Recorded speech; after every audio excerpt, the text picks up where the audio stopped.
Cheguei! Eu sou a Paula Frati e eu vou gravar um vídeo para a Viviana Quintilano. Ela me mandou uma sugestão de vídeo lá no meu grupo do Telegram, dizendo que ela queria saber por qual tratamento ela deve começar. Ela disse que está muito perdida com o diagnóstico do filho e agora que estamos na pandemia, os profissionais não estão trabalhando, então ela não está conseguindo levar o filho nas terapias, ela está muito perdida e ela queria saber qual é a prioridade, por onde eu começo. E é sobre isso que eu vou falar hoje. Seu filho tem TDAH, e agora? O que fazer?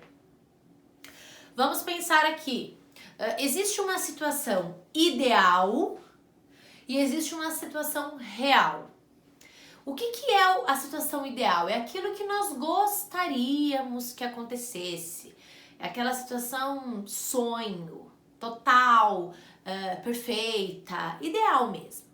Agora, a realidade nem sempre favorece para que a situação ideal aconteça. Então, a gente precisa trabalhar com dados de realidade.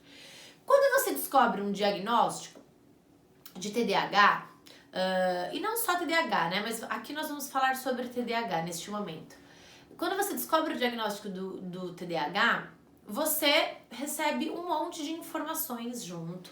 E aí começa a pesquisar no Google, tratamento, o que fazer, como ajudar o meu filho. E você vê que assim, são inúmeras possibilidades, inúmeros tratamentos, inúmeras terapias. E você fica muito perdida. O que fazer? Eu preciso passar com um psiquiatra? Eu preciso passar com um neuropediatra? Meu filho precisa de uma psicóloga, de uma psicopedagoga, de uma fono? O que fazer? Calma, eu vou explicar. A primeira coisa que nós precisamos pensar é que cada caso é um caso. Se nós pegarmos 10 crianças com TDAH, nós vamos identificar 10 necessidades diferentes. Não existe um padrão. A dificuldade, ela nunca é a mesma, tá? Então, a gente precisa pensar nos casos de uma forma individual, singular, com todas as particularidades daquela criança. Primeira coisa, você já tem o diagnóstico em mãos, né? Você já sabe qual é o diagnóstico do teu filho, o que sinaliza que você procurou um profissional. Ou um neuropediatra, ou um psiquiatra infantil, ou até mesmo um psicólogo deu esse diagnóstico, enfim. A minha primeira dica é: procure um médico, neuropediatra ou psiquiatra infantil que possa acompanhar o teu filho, independente da medicação, certo? Ah, mas eu não quero dar a medicação para o meu filho. Você pode falar isso para o médico. Eu não quero dar a medicação nesse momento. Mas eu preciso que meu filho seja acompanhado. Porque o médico, ele vai conseguir verificar os prejuízos, a evolução do caso, o quanto que essa criança está conseguindo se desenvolver adequadamente ou o quanto que o desenvolvimento dela está aquém do esperado. Esse médico, ele vai conseguir acompanhar esta evolução. Então, a primeira coisa que você deve fazer é procurar um neuropediatra ou um psiquiatra infantil. Beleza, procurou, está sendo acompanhado, independente da medicação ou não. Ah, não, mas meu filho toma medicação, ótimo. Meu filho não precisa tomar medicação, ótimo também. Aí a gente vai olhar para os prejuízos que essa criança apresenta. E, como eu sempre falo, vamos trabalhar como bombeiro, apagar um incêndio de cada vez. Se o teu filho tem dificuldades na escola, mas ele também tem prejuízos em questões psicológicas, como por exemplo, ele não consegue fazer amigos, a relação em casa é muito difícil, ele tem uma autoestima fragilizada. Se o teu filho tem um problema na fala ou ele tem um distúrbio do processamento auditivo central associado e aí ele precisa então de uma fonoaudióloga. Se o teu filho tem dificuldades psicopedagógicas, se o teu filho tem dificuldades motoras, sensoriais, enfim, você vai olhar para todos os elencar, pode até ser numa folha, todos os prejuízos que você consegue identificar no teu filho. E você vai dar uma nota de 0 a 10. De 0 a 10, o quanto que meu filho tem dificuldades escolares. Onde 0 é nenhuma dificuldade e 10 é a máxima dificuldade que você pode imaginar. De 0 a 10, o quanto meu filho tem dificuldades emocionais, psicológicas, nas relações, na autoestima. O quanto que ele tem, de 0 a 10.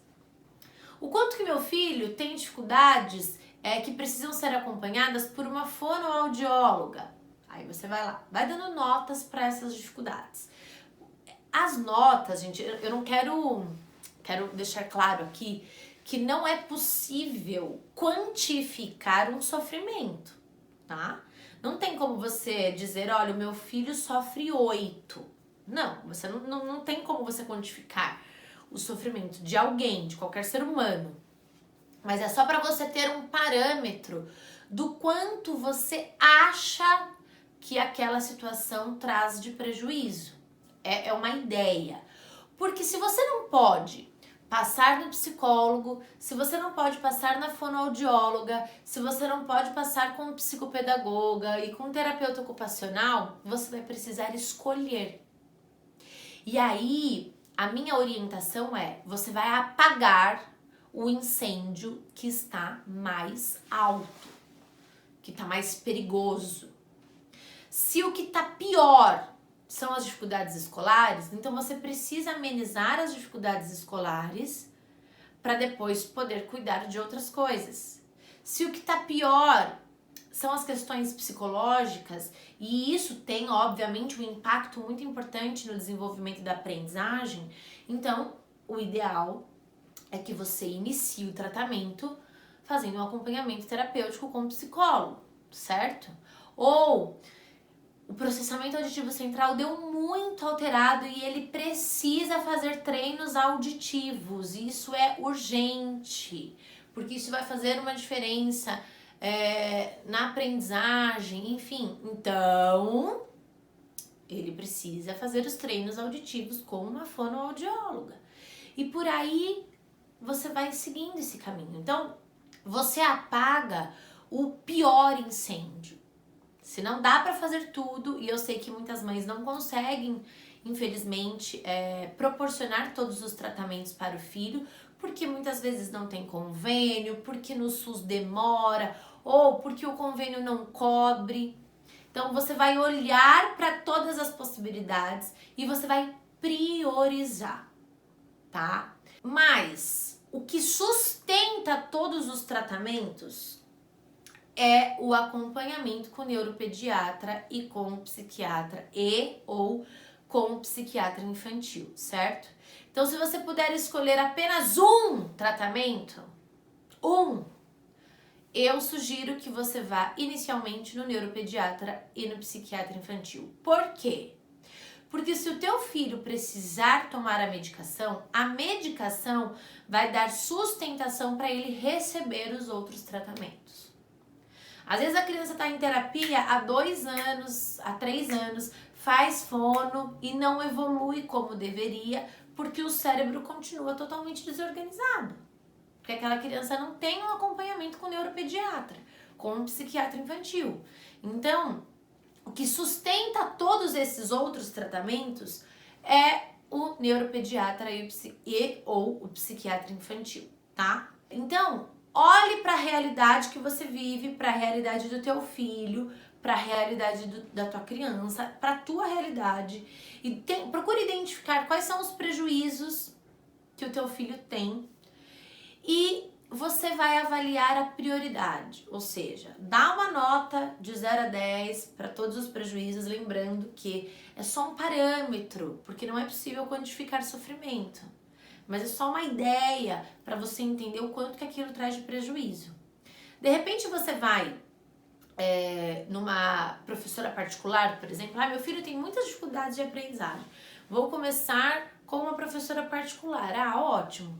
E aí você chega na professora particular e o tratamento não evolui porque ele tem tantas questões emocionais que na verdade ele tem vários bloqueios por conta dessas questões emocionais. E é por isso que ele tem as dificuldades de aprendizagem. Ou seja, o que é melhor fazer? Iniciar o tratamento com o psicólogo. Porque estando mais tranquilo essas questões emocionais, ele vai estar mais liberto para poder fazer outras coisas, para poder aprender e receber outros tratamentos.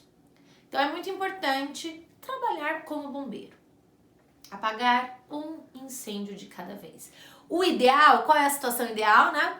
Eu iniciei dizendo, temos aqui uma situação ideal. O que é o ideal? Que eu posso fazer tudo. Atividade física, inclusive, que é um pilar importantíssimo do tratamento. Atividade física, terapia fonoaudiológica, se possível terapia ocupacional, tratamento com neuropediatra ou com psiquiatra infantil. Enfim, o ideal é que ele possa fazer tudo isso, mas essa é uma realidade para poucos, infelizmente. Então a gente precisa trabalhar com a realidade, com o que é possível. Então, dentro das suas possibilidades, o que você pode fazer pelo teu filho hoje? Certo, Viviana? Eu tenho certeza que esse vídeo vai te ajudar a esclarecer algumas dúvidas.